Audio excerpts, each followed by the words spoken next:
Baik, selamat siang. Izin, Bu. Kelas akan kita mulai. Hari ini akan dilaksanakan presentasi dari kelompok 2, kelompok grup non-parametrik dari kelas TMP 2B. Untuk grup yang hendak presentasi, apakah sudah siap? Ya, Bu. Ya, Bu. Silakan dimulai presentasinya. Ya, Bu. Izin, Bu. Kami dari grup 2 ingin memaparkan hasil diskusi kami, yaitu non-parametrik.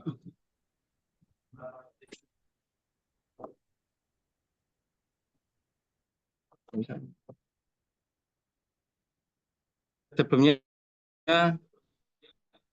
saya ingin memperkenalkan anggota dari grup 2. Yang pertama ada Dimas Hadi, yang kedua ada Faris Arya, yang ketiga ada saya sendiri, Ferry Widalso, yang keempat ada Fido Umam, yang kelima ada Muhammad Fajri, yang keenam ada Queen Mallory, yang terakhir ada Raffi Akbar.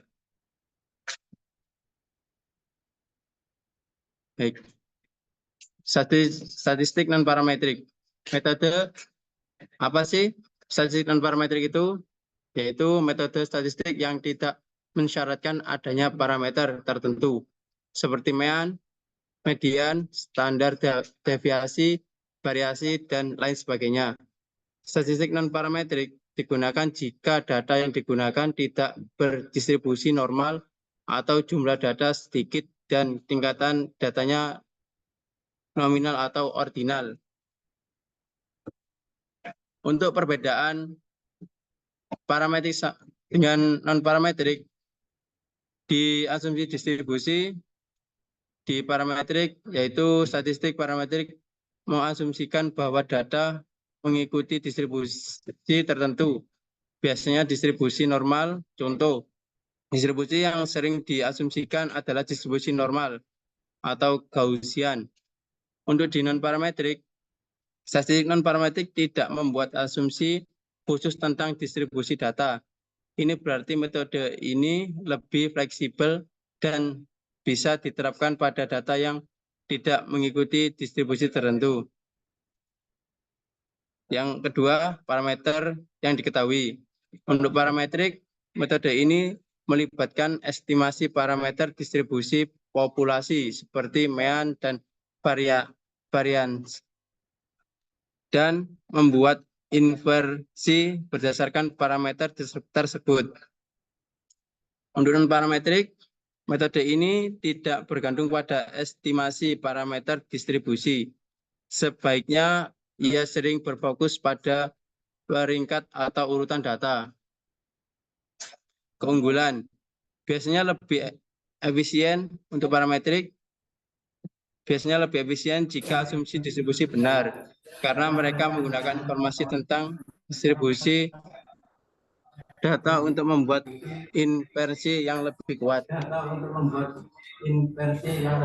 Untuk parametrik cocok untuk data ordinal atau data yang tidak memenuhi asumsi distribusi normal. Ini juga lebih robust, terdapat pencilan atau outliers.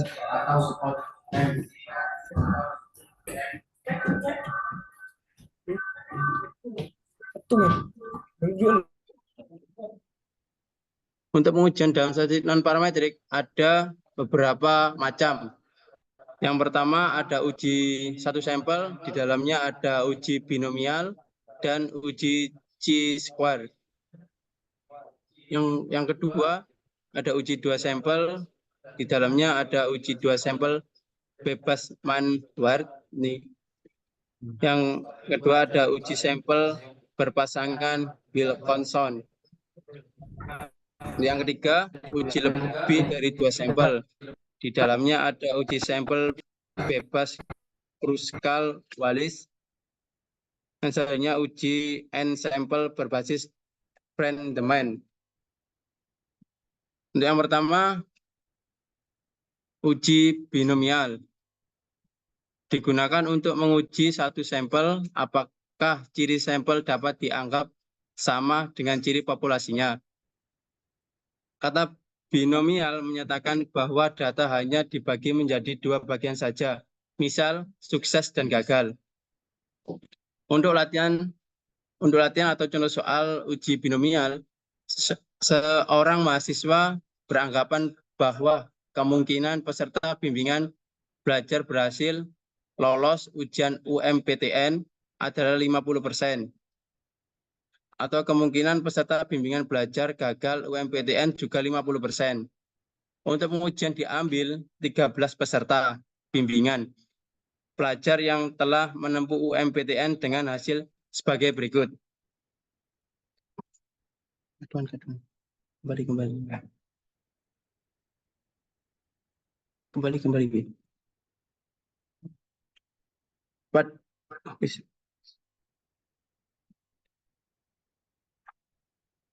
Pada variabel hasil dalam tabel terdapat dua bagian, yaitu berhasil dan gagal.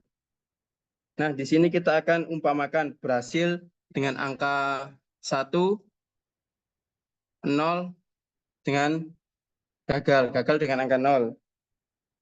Lalu kita akan menghitung di aplikasi SPSS.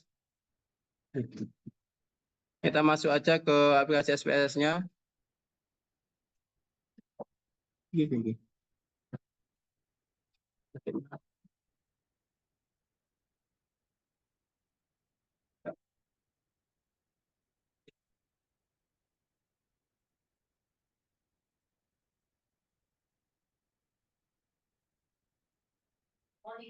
Pada aplikasi SPSS, pada lembar pertama kita klik ke variabel view. Pada lembar ini terdapat beberapa kolom untuk mendefinisikan variabel. Untuk nama kita isikan hasil. Itu di numetrik, di tipe kita isikan numetrik. Kenapa numetrik? Karena pada variabel hasil kita sudah mengganti berhasil dan gagal dengan angka 1 dan 0. Untuk width-nya kita isi 8, untuk desimalnya kita isi 0.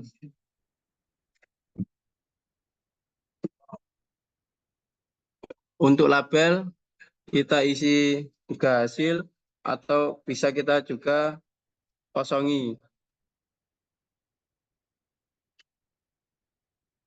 Nah, untuk perlu diperhatikan, untuk di label, untuk di value, mohon maaf, kita isikan angka 0, labelnya gagal.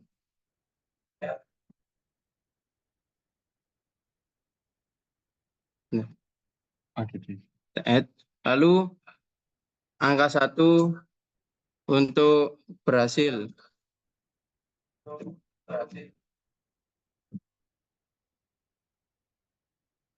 Lalu kita klik OK. Untuk missingnya kita di nona, kolomnya 8, highlight-nya kita center, measure kita scale, pluralnya kita klik input. Setelah sudah seperti ini, kita masuk ke data view.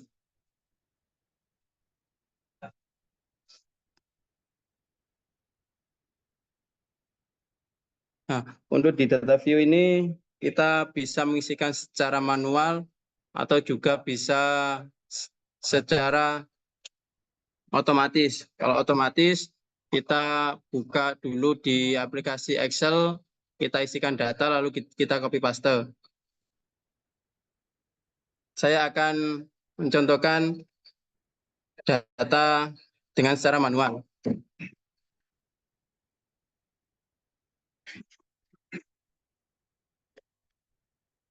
Kita angka 1.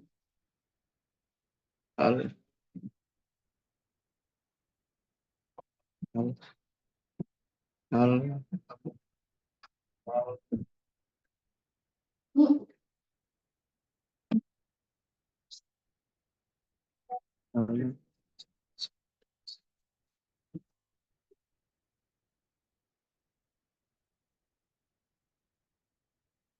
nol satu satu satu nol satu satu nol lagi.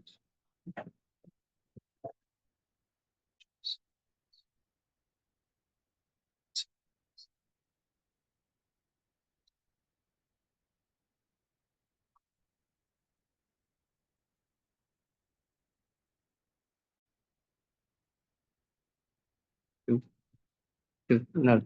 Nah, kita sudah kita isikan 13 angka 1 dengan 0. Kenapa 13? Karena tadi pesertanya yaitu 13 peserta. Setelah di sini kita save terlebih dahulu. Kita beri nama binomial. Lalu kita save. Setelah itu kita ke analyze. Setelah ke analyze, ke non parametric test, kita cari binomial. Kita klik binomial. Nah, setelah di sini di tes variable list kita isikan dengan hasil yang tadi kita klik saja yang ini. Setelah itu di Debian distotomy kita klik cut point lalu kita isikan 0. Untuk tes PowerPoint-nya kita beri 0,5. Lalu kita oke. Nah, setelah muncul output binomial test dan terdapat 2 hipotesis.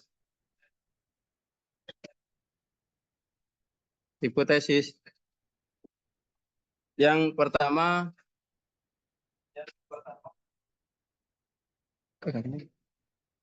H0 sama dengan proporsi gagal dan berhasil sama. HA adalah proporsi gagal dan berhasil berbeda. Untuk binomial di grup 1 kurang dari 0 sama dengan 0, ada 6 responden atau 6 peserta yang gagal. Untuk nilai yang lebih dari 0, angka 1 tadi, yaitu ada 7. Totalnya ada 13 peserta. Proporsi gagal 6:13 sama dengan 46%. Proporsi berhasil 7:13 sama dengan 64%. Nilai signya 1000 dari A 5%. Kesimpulan H0 diterima dan HA ditolak. H0 proporsi gagal dan berhasil sama. Untuk selanjutnya yaitu uji chi-square akan dijelaskan rekan saya yaitu Frida Umam Santoso. Izin menjelaskan tentang uji chi-square. Uji chi-square sendiri adalah uji non parametrik yang biasa digunakan seseorang yang sedang melakukan penelitian, bukan hanya untuk penelitian dalam skala besar. Para mahasiswa yang sedang mengerjakan skripsi pun pasti akan berhubungan dengan uji chi-square tersebut. Karena umumnya terdapat pada pengolahan data yang menggunakan software statistik seperti SPSS atau SPLS. Di sini ada contoh data jawaban ke 30 orang responden yang diambil dari sumber air minum dan kejadian diare. Di sini yang pertama caranya itu mengklik variable view, kemudian setelah diklik variable view, klik ke properti variabel dan tulis sumber air minum. Isikan nama, ketikan air, di tipe pilih numerik, width pilih 8, desimal pilih 0, label ketikan sumber air minum. Untuk mengisi properties values, maka klik kolom non pada values sampai muncul kotak dialog value label. Pada kotak value isikan 1 dan pada kotak label isikan terlindung, lalu klik add titik pada yang ada di layar. Nah, contohnya seperti ini. Berikutnya, isi kembali pada kotak value dengan angka 2 dan pada kotak label tuliskan tidak terlindung, lalu klik ADD tampak di layar. Ini klik ADD ini. Kemudian, jika sudah benar, kemudian klik OK. Missing pilih none. kolom 8, aling pilih right, measure pilih nominal, roll pilih input. Seperti variabel kejadian diare maka isikan nama ketikan kejadian. Tipenya pilih numerik, width pilih 8, desimal pilih 0, label ketikan kejadian diare, klik kolom non pada values sampai muncul kotak dialog value label. Pada kotak value isikan 1 dan pada kotak label isikan tidak diare. Lalu klik ADD tampak di layar. Berikutnya, isi kembali pada kotak value dengan angka 2 dan pada kotak label dituliskan diare lalu klik ADD, maka nanti akan ada yang pertama tadi 1 itu tidak diare, yang kedua itu ada yang diare. Jika semua sudah benar ini, terus klik OK, missing pilih non, kolom pilih 8, aling pilih right, measure pilih nominal, roll pilih input. Jika pengisian properti untuk variabel sumber air minum dan variabel kejadian diare dilakukan dengan benar, maka tampilan data view SPSS akan tampak sebagaimana gambar di bawah ini. Itu ada gambarnya. Dan yang kedua, jika sudah berhasil pada tahap pengisian properti variabel, langkah selanjutnya klik view. Kemudian masukkan skor jawaban untuk variabel sumber air minum dan variabel kejadian diare di atas. Sesuai kolom variabel yang tersedia. Bisa dengan cara copy paste dari file Excel yang tadi 30 responden itu. Dan kemudian langkah selanjutnya dari menu SPSS, pilih menu Analyze yang ada di atas sebelahnya Transform, pilih deskriptif statistik, kemudian klik Cross Tabs. Nanti akan muncul kotak dialog dengan nama Cross Tabs. Berikutnya masukkan variabel sumber air minum ke kotak row.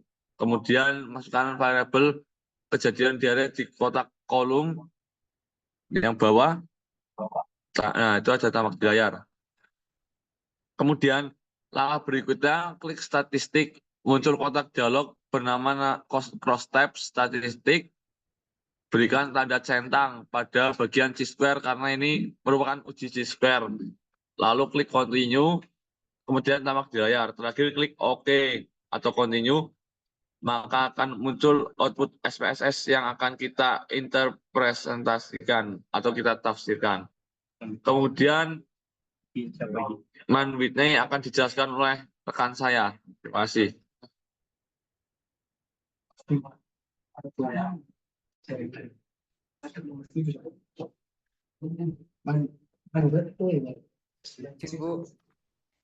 Bu, Garis.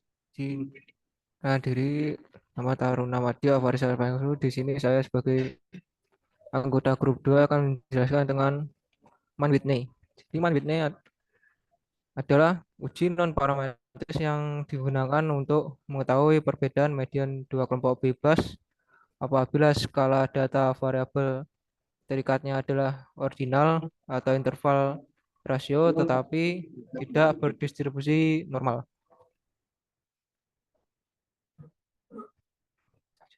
Selanjutnya.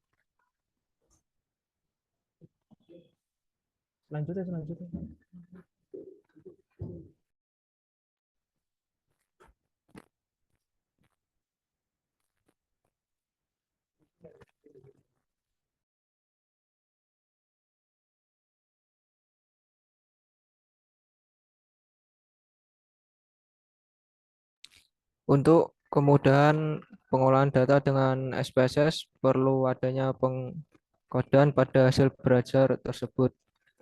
Di nama untuk hasil belajar kelas A diberi kode 1 dan untuk kelas B diberi kode 2. Sehingga tampak data penelitian setelah diberi kode sebagai berikut ini.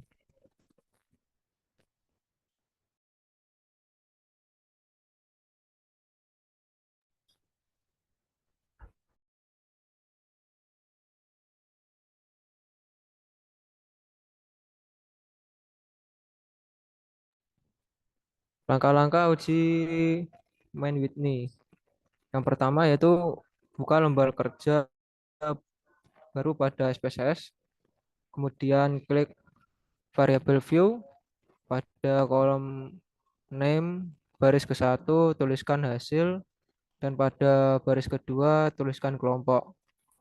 Pada bagian label untuk hasil tuliskan hasil belajar IPA dan untuk kelompok tuliskan kelas lalu klik kolom kedua dari value none. Langkah kedua, maka muncul kotak dialog pada value labels. Pada kotak value ketikkan 1 dan pada kotak label ketik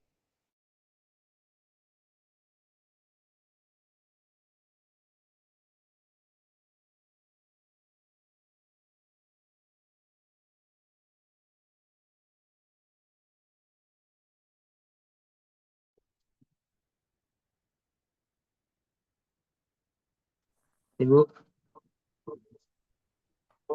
uji memulai untuk langkah kedua, maka akan muncul kotak dialog value label. Pada kotak value ketikkan 1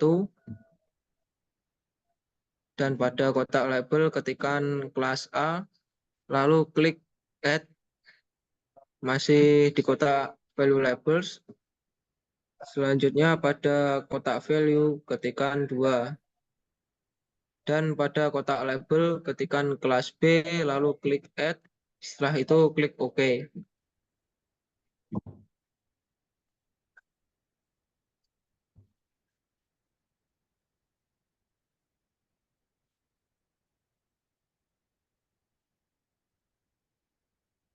Dan langkah ketiga berikutnya klik data view. Terlihat di layar ada 2 variabel yakni hasil dan kelompok. Maka masukkan data hasil belajar untuk kelas A dan kelas B ke kotak hasil. Dimulai dari hasil belajar kelas A, kemudian diikuti hasil belajar kelas B. Pada variabel kelompok, masukkan data kode untuk kelas A, kemudian diikuti kode kelas B, sehingga tampak di layar seperti gambar berikut.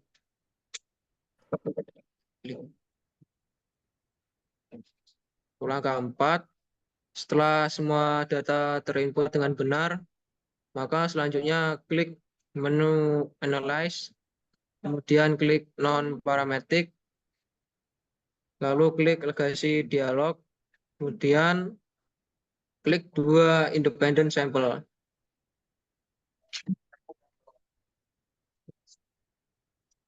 Langkah berikutnya maka akan muncul kotak dialog Two Independent Sample Test. Kemudian masukkan variabel hasil belajar IPA ke kolom tes variabel list, lalu masukkan variabel kelas ke kotak grouping variabel selanjutnya. Pada bagian tes tipe berikan pada cek P pada pilihan main Whitney U. Kemudian klik tombol define grouping.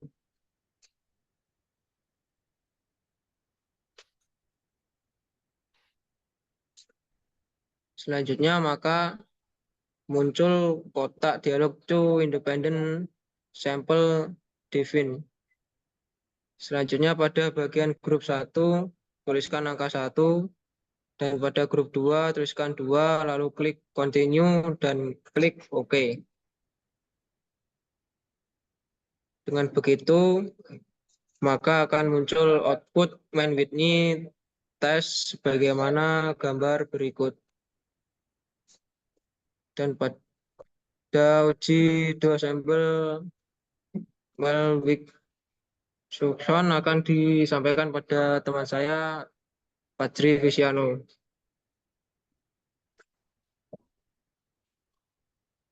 Bu, dua sampel yang diselesaikan pada parameter tes. Maka apakah dapat dijamin dari sampel lepasnya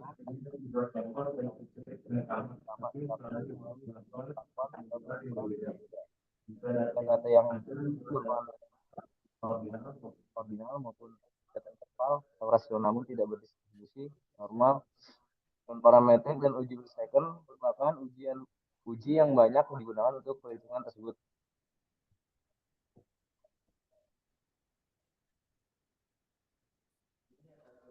Ini ada contoh soal pengelola kursus sempoa sigap berkeyakinan bahwa ada perbedaan kecepatan hitung seorang anak sebelum dan sesudah mengikuti kursus sempoa tersebut. Untuk membuktikan keyakinan pengelola kursus, diambil sampel 9 anak untuk menyelesaikan 1 soal sebelum mengikuti kursus dan 3 bulan kemudian setelah mengikuti kursus. Waktu penyelesaian dihitung dalam menit dan hasilnya adalah sebagai berikut.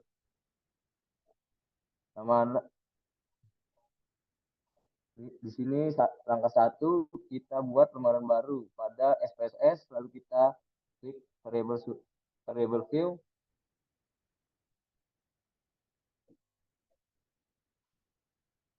Dua, lalu kita masukkan data yang ada di MS Word tadi dengan cara di copy. 3, selanjutnya kita simpan data. 4, lanjut untuk pengujian kita buka menu analyze. 5, kita klik non-parametric test, lalu kita klik legacy dialog, lalu kita klik to relate sample. 6, setelah diklik akan muncul kartu to relate sample test, lalu kita klik satu persatu untuk dipindahkan ke test pairs dan kita centang will second pada menu test type. Jika sudah, klik OK. Dan ketujuh, akan muncul hasil output seperti berikut.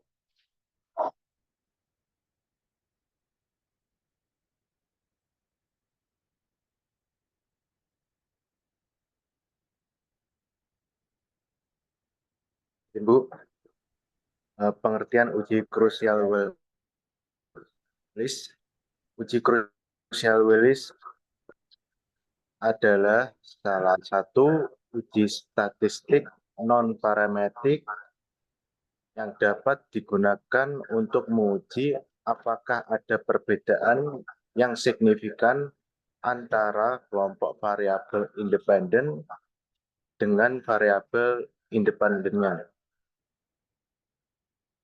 Uji crucial Willis untuk melihat perbandingan lebih dari 2 kelompok populasi dengan data berbentuk ranking.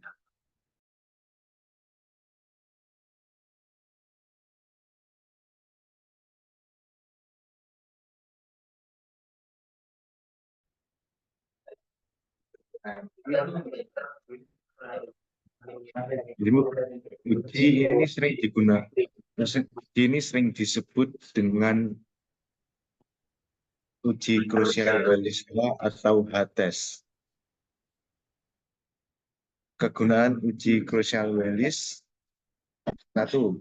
Uji crucial Willis digunakan sebagai alternatif untuk uji one-way ANOVA jika asumsi kenormalan tidak terpenuhi. 2. Digunakan untuk membuat perbandingan antara 2 atau lebih variabel kuantitatif berbentuk ranking, di mana sampelnya merupakan sampel independen dan asumsi kenormalan tidak terpenuhi. 3. Merupakan pengembangan uji Manny-Whitney. Variabel yang digunakan pada uji ini lebih dari 2 variabel. Catatan, uji non-parametrik digunakan untuk kelompok data yang tidak memenuhi kriteria untuk melakukan uji parametrik. Asumsi uji crucial Willis adalah yang pertama, data yang dianalisis terdiri dari lebih 2 sampai acak. 2, skala data yang digunakan minimum adalah ordinal. Nah, untuk rumusnya K sama dengan kurung buka N-1 Rumusnya di skip saja langsung. Berikutnya.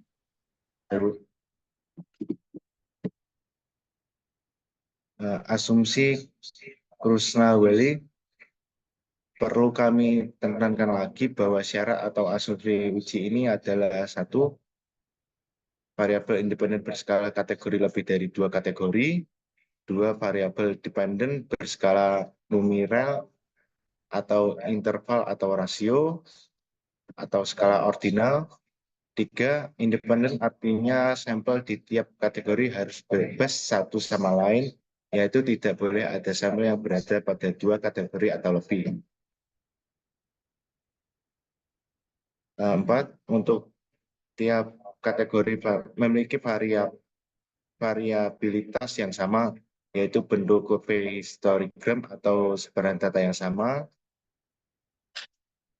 Apabila bentuk sebaran data yang sama, maka uji Shkal-Wallis dapat digunakan untuk menilai perbedaan media antara kategori. Sedangkan jika bentuk sebaran tidak sama, maka uji ini tidak dapat digunakan untuk menilai perbedaan median. Jadi hanya untuk menilai perbedaan peringkat rata-rata. Nah, ini contoh histori variabel sama dan histori variabel tidak sama.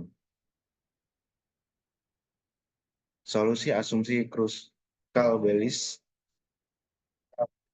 Solusi apabila asumsi dilanggar adalah satu, apabila kategori hanya ada, maka gunakan uji Mann-Whitney U-test.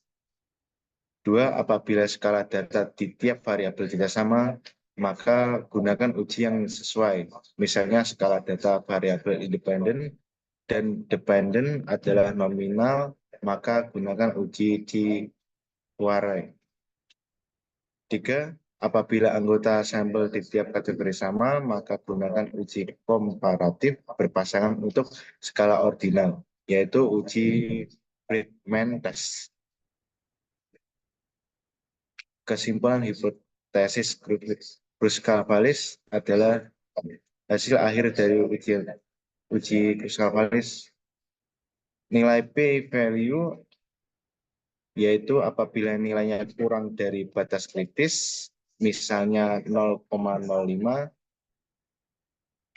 maka kita dapat menarik kesimpulan statistik terhadap hipotesis yang diajukan, yaitu ada pengaruh metode pembelajaran terhadap nilai uji siswa atau yang berarti menerima H1 dan menolak H0.